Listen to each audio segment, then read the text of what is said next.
Niliona watu wakiuliza kwa nini Bishop haandiki Facebook yake ya kwamba mke wa our brother Njoroge Keyboard amefariki.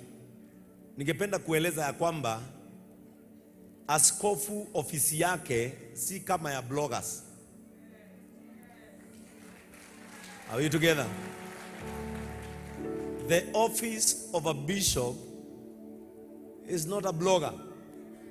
Na mimi huwezi kuniambia todo shukura ya Nairobi ni andika nigukwitwo na niĩ nyandike. I cannot. I am a bishop.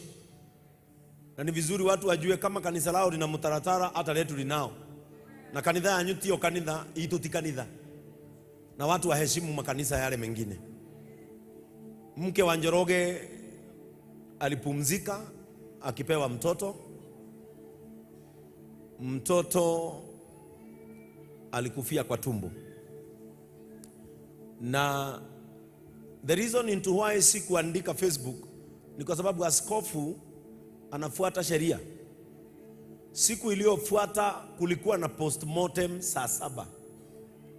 Na huwezi kuenda kuannounce kitu ambacho kiko katika mikono ya serikali. Na niliannounce hicho kifo on Friday jioni baada ya kupokea results za postmortem. Kwa sababu mke wa Njoroge wakati mtoto alikuwa kwa tumbo na hakujua, alipasuka uterus. Yeye hakujua. Na alikuwa anasema tu anasikia uchungu pande huu. Wakati hospitali walienda kumfanyia scan wakapata mtoto amefariki kwa tumbo. Sitaki kuongeza sana kuhusu mambo ya hospitali, mimi ni bishop si daktari.